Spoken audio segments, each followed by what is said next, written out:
Y'all, this video is gonna hurt a lot of us, including myself, bro. I've been a very, very long fan of Disney movies, bro, and now I'm just coming to realize that those stories aren't the real Disney stories, bro. So, bro, we're gonna be reacting to the real stories and origins behind 5 Disney movies, bro. Now, I already know this is gonna affect me in a weird way. Like, it's gonna mess up my childhood. It's gonna change my whole perspective on Disney movies, bro. You know what I'm saying? I'm sorry I gotta do it to y'all, man, but we gotta react to this, bro. I gotta know the truth. I gotta know what is the real story behind all this, bro. Where did all this come from? You know what I'm saying? There's always some type of backstory. But anyways, bro, we can get straight into this video, man. The full video should be down in the description down below. Let's get it. Let's go, y'all. On the road to 1K. Let's get it. The Disney company is huge, and their films are loved by billions of people around the world. But you may not know that some of their most famous titles have been based on real events and unusual stories. Well, here are 5 Disney films that may surprise you with their origins, some of which would not have made for appropriate children's movies if they hadn't have been changed. Snow White and the 7 Dwarfs. When the 1937 film Snow White and the 7 Dwarfs was released, it was a huge hit and was the first of now many princesses for Disney. We are all familiar with the story. It's about Snow White living with her jealous stepmother who orders her huntsman to kill the princess. But unable to face killing Snow White, he lets her free in the forest where she lives with the 7 Dwarfs. When the evil queen finds out that Snow White is still alive, she possesses an old hag to give Snow White a poisoned apple. When she takes a bite, she is thought to have died and lays motionless, until a prince finds her and kisses her, bringing Snow White back to life, and they live happily ever after. It's a lovely story, but the original has an alternative, pretty gory ending. The original Snow White story was written by the Brothers Grimm in 1812 and was first published in German. It shares pretty much all the similarities to the Disney film, except for when Snow White is poisoned by the apple, the prince does not kiss her and bring her back to life. He takes the casket she is lying in, trips over a branch in the forest, dropping Snow White and causing the poison apple to dislodge from her throat, and she comes back to life. Now, here's where it gets dark. They then arrange a huge wedding, inviting every king and queen in the land. The Wicked Queen accepts the invitation, not realizing it's her stepdaughter's wedding. And when she arrives, she's made to wear a pair of shoes that are glowing red hot, and is forced to dance until she drops dead. This was her punishment for trying to kill Snow White. It's pretty disturbing, since it's supposed to be a children's story, and you can see why they didn't include that part in the film. Pocahontas. Already, bro.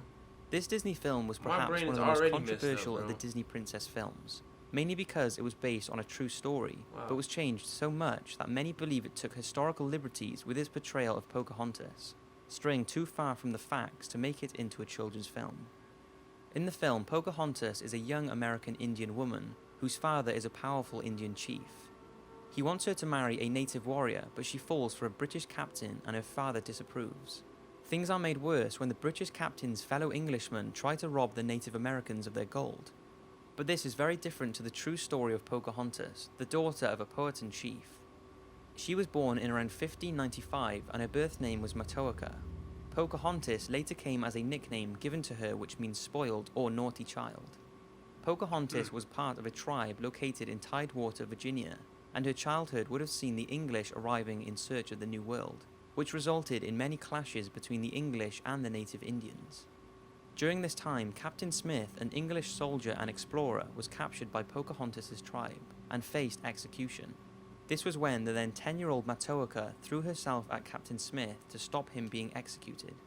Now, it's unlikely there was any romance between the two like in the film, but young Matoaka was later captured by English settlers, and this is when she met tobacco planter John Rolfe. In order to secure her release, she agreed to marry him and was renamed Rebecca. This was also the first recorded marriage in history between a European man and a Native American woman. Wow, that's cool. After 2 years of marriage, John Rolfe and Matoaka went to England, where Rolfe used his wife as a symbol of peace and goodwill between the English and Native Americans. It's thought that whilst in England, Matoaka ran into John Smith, the captain she saved from being executed, but she refused to speak and turned her back on him. Unfortunately for Pocahontas, whilst returning by ship back to Virginia, she became ill and was taken off the ship at Gravesend, England, where she sadly died at the age of 21. There was a lot of suspicion that her death was caused by poisoning, but this has never been confirmed. It's just crazy to think that when watching the film that it's loosely based on real historical events. Yeah, that's crazy, bro. In the 2010 Disney film Tangled, a story is told about a baby princess named Rapunzel, who has magical healing powers. She is stolen from her crib by Mother Gothel and taken to a hidden tower where her golden magical hair grows incredibly long. As she gets older, Rapunzel becomes curious about the outside world, especially the bright lights she sees every year floating in the sky beyond her tower prison, and she plots with a local thief to escape the tower and go on an adventure, discovering that the lights in the sky are lanterns that her parents release every year on Rapunzel's birthday. She then falls in love with the thief after bringing him back to life with her powers, and they eventually marry and live happily ever after. That is the film version of the original, which is called Rapunzel. Rapunzel starts with a lonely couple who live next to an evil witch named Dame Gothel. The neighbour who is pregnant sees a Rapunzel plant in the witch's garden and asks her husband to steal it for her to eat. She enjoys it so much that she asks him to steal some more, but this time he is caught by Dame Gothel. He begs for his life and the evil witch agrees to let him go on the condition that he hands over their baby as soon as it's born. The witch takes the newborn baby, calls her Rapunzel and raises her as her own. Rapunzel grows up to have long golden hair, and when she reaches the age of 12, Dame Gothel locks her in a secret tower. Rapunzel's hair grows so long that when the witch visits her, she shouts up for her to let her hair down. Rapunzel would then drop her hair down from the tower and let Dame Gothel climb up to her room. Then one day, a prince hears Rapunzel singing in her tower, and they eventually meet and fall in love. They both plan her escape so that they can marry, but Dame Gothel notices something is not right, so she watches the tower and finds out about the prince's visits. In a rage, she cuts off Rapunzel's hair and slings her into the woods to fend for herself. She then uses the cut hair to trick the prince into thinking he's climbing up to see Rapunzel, but when he reaches the top and is told Rapunzel is gone, he jumps from the tower in an attempt to kill himself. He survives, but thorns pierce his eyes, leaving him blind. For months, he wanders aimlessly in the forest until one day he hears Rapunzel singing and is reunited with her, and she restores his sight. As for Dame Gothel, in a fit of anger, she has dropped the length of hair and is forever trapped in the tower to die.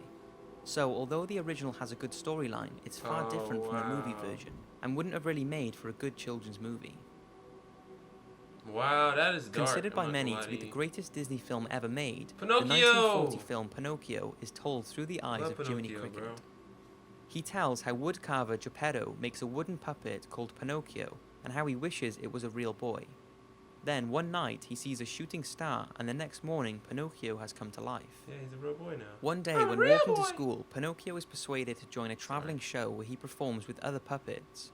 And when he tries to return home to Geppetto, he is locked up by the owner of the travelling show. He is rescued by a magical fairy, but when he starts lying about what he's been up to, his nose starts to grow. Eventually, Pinocchio and Jiminy Cricket return home, but discover Geppetto has gone to sea in search of him and has been swallowed by a whale.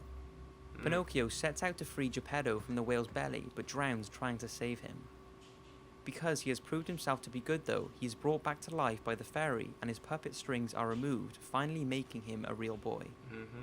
The film is a classic, but the original Adventures of Pinocchio by Carlo Collodi, which the film is based on, tells a much darker story. It was originally published as a weekly series in a comic-type newspaper for children. Carlo often describes Pinocchio as a wretched and thoroughly disobedient boy who laughs in the face and steals the wig of his creator and father, Geppetto. In these stories, Jiminy Cricket is not the wise guide friend of Pinocchio, but the opposite. And when he tries to tell Pinocchio off for rebelling against his father, Pinocchio bashes the insect's head in with a hammer and kills him. Pinocchio is often starved, tortured, robbed, and kidnapped, and has his wooden legs burnt off. Nearly every chapter of the book indicates the author's contempt for badly behaved children, with Pinocchio being made an example of what happens to disobedient kids. Carlo did not want the story to have a happy ending at all, and wanted to end Pinocchio's life by hanging him, but publishers were horrified by this ending and he was forced to bring Pinocchio back to life. This is when he introduces a child with blue hair, the character that becomes the magical fairy in the Disney film. But even after being brought back, the writer continued to endure torture and abuse upon Pinocchio in the stories, which thankfully was never shown in the film. Yo, that one's crazy. Winnie the Pooh is a lovable teddy bear who was created by English author A.A. Milne and adapted by Disney into a series of short features that included Winnie the Pooh's friends Piglet, Eeyore, Kanga, Rabbit, Roo, Tigger, Owl, and the only human character, Christopher Robin. Winnie and his friends enjoy several adventures in the 100-acre woods, but you may be surprised that some of them are actually based on true characters. In 1925, A.A. Milne based Winnie the Pooh on a soldier's bear who was sent to London Zoo when the soldier was shipped off to the front lines in France. Christopher Robin Milne, A.A. Milne's son, was a visitor to the zoo and loved the female bear. He named his teddy bear Winnie the Pooh, and this created the inspiration for his dad to create the yellow bear we all know of today. Oh, that's cool. So Winnie the Pooh was based on the bear, and Christopher Robin was based on A.A. Milne's son, Christopher Robin Milne. But behind the laughter and fun, Winnie the Pooh and his friends are thought to have a deeper meaning to their characters. Now, this was never confirmed by the creator, but is a widely believed theory by many, and when you hear it, it definitely makes you wonder. It's thought the characters all show traits of mental disorders, and here are the psychological profiles of them. Winnie the Pooh is thought to suffer from a range of mental disorders. His careless and dreamy nature and disregard towards rules point to a form of inattentive attention defect hyperactivity disorder. Dang. Also, his obsession with honey and willingness to risk everything to get it indicates to some he is suffering from impulsivity with obsessive fixations. Piglet is thought to suffer from generalized anxiety disorder. His general nervousness and low self-esteem contribute to his stuttering speech and the irrational anxiety he displays. The owl seems to be dyslexic as he spells things jumbled up and in the wrong way. Tigger is unable to control his constant bouncing and has an extremely impulsive nature. Despite this, the others are drawn to him as he is very sociable, but by association they risk getting themselves in trouble due to his behaviours. Some say this is a classic sign of ADHD. Yeah. Some say Kanga shows signs of social anxiety disorder. She is an overprotective, super-organised mother and is obsessed with controlling little Roo, preventing him from making his own decisions. Kanga also tries to mother Tigger in much the same way, feeding him and looking after him, although she is unable to control him. The rabbit, who is over-organised and obsessed with having everything in the right place, has led people to believe that he is suffering from OCD. Eeyore, the downcast donkey who has a negative spin on everything, seems incapable of getting any joy out of life, and is definitely suffering from some kind of depression.